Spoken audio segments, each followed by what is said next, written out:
Hello, today I'm going to show another modern tarot playing deck. This is called the Standard Playing Card Tarot, and it's an idea that lots of people have had, where basically you take, your regular international poker deck and you expand it out with the 22 trump cards and the knights to make a 78 card playing tarot deck. You could use it for divination or for games.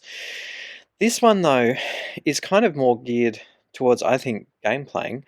Let's have a look first at the Trump series. So we've got the Fool,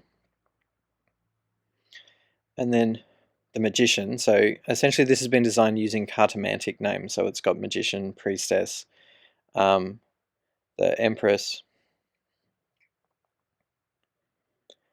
number 4 as the Emperor, and then the Priest. So rather than calling it the Hierophant, he's called it the Priest. So that would be like the Pope and the Papess in traditional tarot decks. But because it's been designed sort of more with the kind of modern cartomantic Rider-Waite kind of tradition in mind, you can sort of see the crossover there.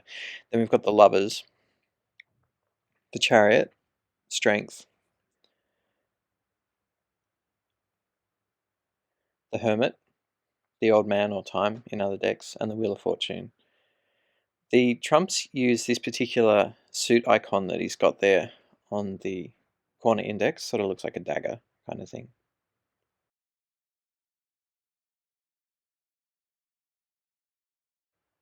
Justice, the Hanged Man, which is the Hanged Man when people do sort of modern takes on the trump cards, they often find it kind of tricky to work out how to make the Hanged Man work visually. I think this one's kind of cool. If you know what it is, then you can sort of easily see particularly if you want to make it reversible, so you don't end up with something like the Rocco Piemontese where it just kind of looks like he's been a disembodied pair of legs or something. Then the Devil, the Tower with the Thunderbolt, the Star, who has an owl on his shoulder, the Moon. So if we take the celestial ones together, we've got the Star, the Moon, and the Sun.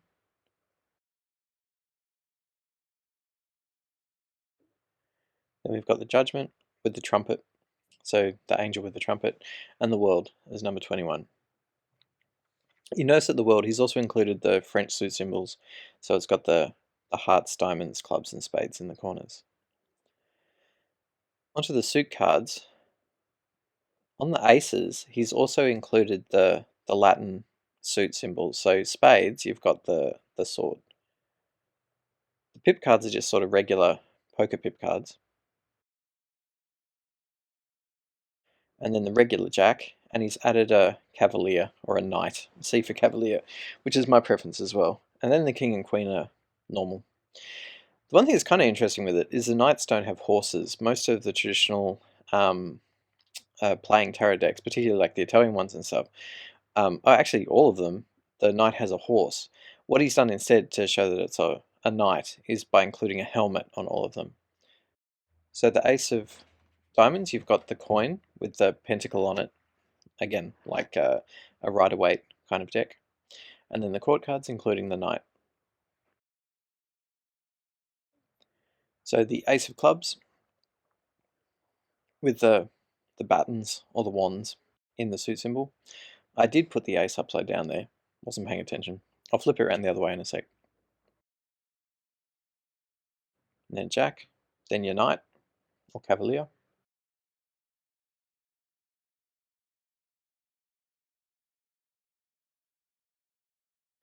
Ace of hearts with the cup, the French suit of hearts matching the Latin suit of cups.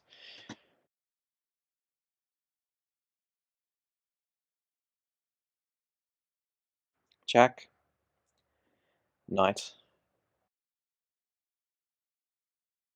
the queen and the king. I like that the knight of hearts there, the thing on his chest, it kind of looks like a rose, which also is very reminiscent of the way that the coins look on a lot of traditional Italian decks. Also on the Swiss 1JJ tarot. Let's have a look at the knights together. So obviously that's one of the two big inclusions that he's changed with his deck. Each of the knights is quite different, so you've got different styles of helmets from different eras of history, so they're all kind of unique. I'm not sure if there was a specific reason he chose those ones for each one, but they look cool. And again, the aces have the Latin suit symbols, or at least the cartomatic versions of them, mixed in there. And again, I've put the ace of clubs upside down, but in a moment I will notice that and flip it. So there we go. So hearts being cups, diamonds being coins, or he's used the pentacle from cartomatic decks, and then battens, and then swords. He's also included 2 jokers, a red and a black, to bring it up to 80 cards.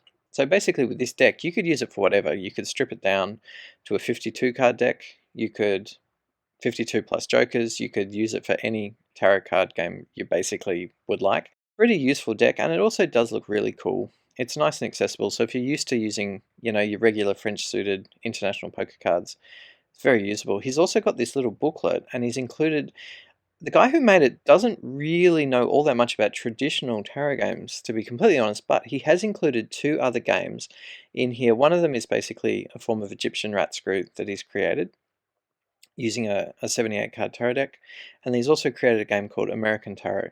At some point I'll have to have a look through the book and learn how to play them, maybe make some videos of them. Kind of raises an interesting question, like, do you call something a tarot game because it's from the tarot game tradition, or is the fact that you're playing it with a tarot deck that has the trumps, does that make it a tarot game? Something I might talk about in another video. Anyway, for the moment, this deck was on Kickstarter. You might be able to pick one up online, but I think it might be sold out at the moment. Anyway, Google Standard Playing Card Tarot and Enigmatic Studios, you might be able to find one. Okay, that's all for today. Thanks.